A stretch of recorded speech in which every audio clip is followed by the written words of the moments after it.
옛날 어느 마을에 평생 글공부만 하며 지내온 늙은 선비가 있었습니다. 어려서부터 남을 돕고 올바르게 커왔던 선비는 관직에 나아가 더 많은 사람들을 돕기 위해 한평생 과거 시험에 매달렸지만 벼슬자리를 얻을 수 없었고 늘 가난을 달고 살았습니다. 하지만 그런 생활에 불만을 가지지 않았고 없으면 없는 대로 어려운 사람들을 도우며 지냈지만 선비의 부인은 그렇지 않았습니다. 아니 여보, 없는 살림에 그렇게 남에게 퍼주면 우리는 뭘 먹고 살아요? 당신은 허구 헛날 책만 읽고 난 당신 뒷바라지 하느라 평생 좋은 옷 한 벌 입어보지 못했는데 아주 남들에게 다 퍼주는구려. 선비의 부인은 그렇게 짜증을 자주 냈고 선비는 그럴 때마다 속편하게 웃으며 대답했습니다. 임자, 그래도 우리는 굶지는 않지 않소?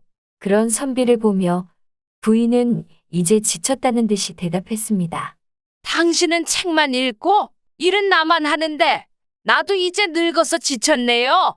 이제 더 이상 남을 도와주다가는 우리가 굶어 죽게 생겼으니 도와주고 싶으면 당신도 일을 하구려. 정과는 다른 부인의 하소연에 선비도 무언가 미안한 마음이 들었습니다. 그려, 마누라가 나 만나고 지금까지 내 뒷바라지 하느라 맛있는 음식, 좋은 옷 한 번 못 입어봤구나. 나 때문에 고생한 마누라를 위해 고기라도 한 번 먹여야겠구만.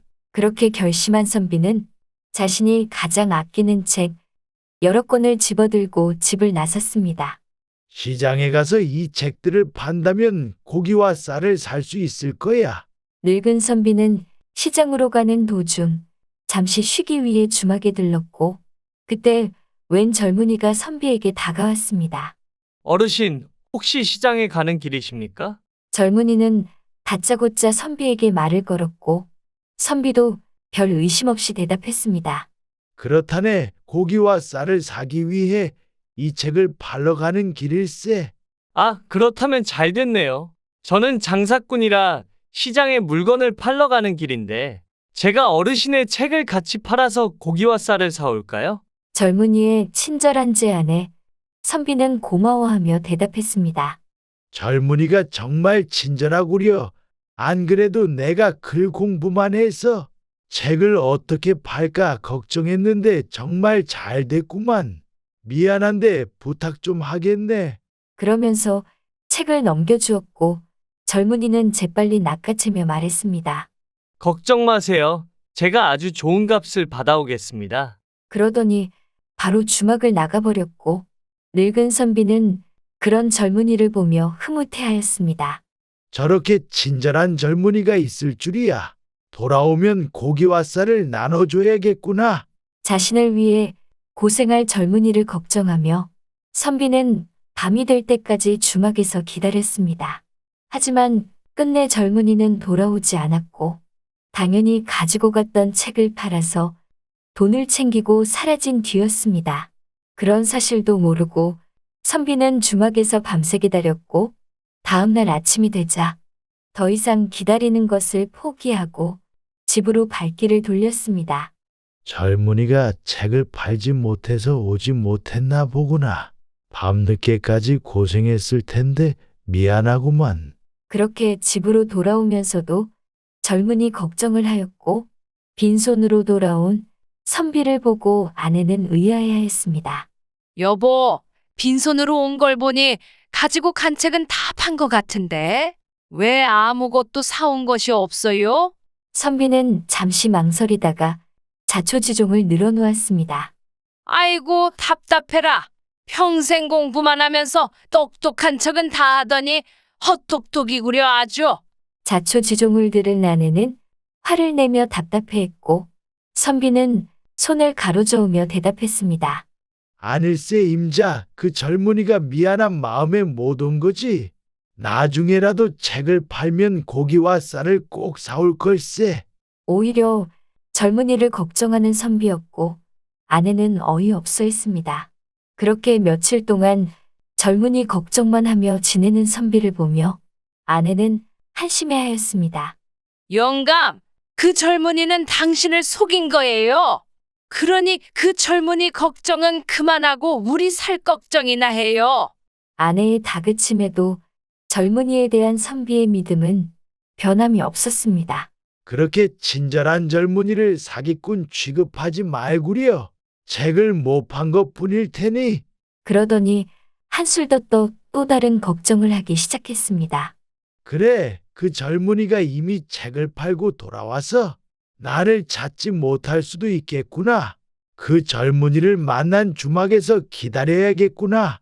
그날부터 선비는 매일 주막으로 나가 하루 종일 젊은이를 기다렸고 그렇게 몇 달이 지났지만 여전히 젊은이 걱정만 하였습니다.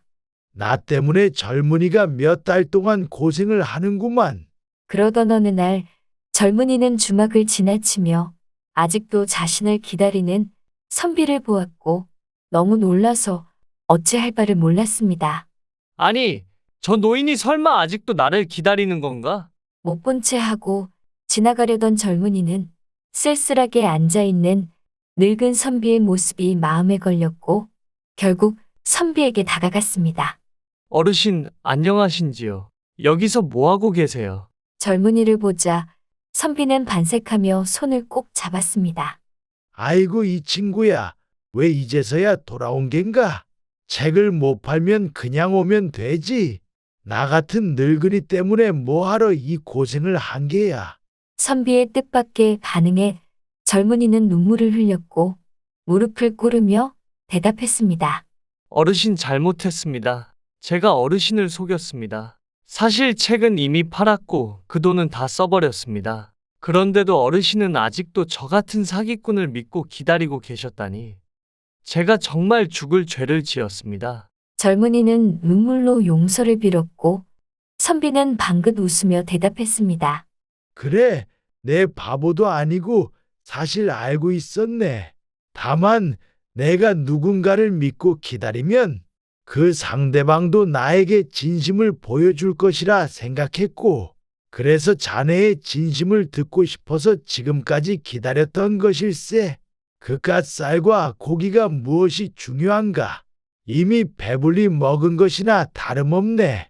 그 후 젊은이는 정신을 차리고 올바르게 살았으며 남편의 의도를 안 아내도 더 이상 남편이 한심하다고 생각하지 않게 되었습니다. 이번 이야기는 어떻게 들으셨는지요? 다른 사람을 믿는 것은 그 사람이 진실해서가 아니라 자신이 진실하기 때문이고 다른 사람을 의심하는 것은 그 사람이 속여서가 아니라 자신이 먼저 속이기 때문이라고 합니다. 우리의 삶은 어떤가요? 과연 저렇게 생각해 본 적이 있을까요? 이렇게 나를 비추어 타인을 바라본다면 조금 더 나를 돌아볼 수 있는 계기가 될 수 있지 않을까 생각해 봅니다. quack quack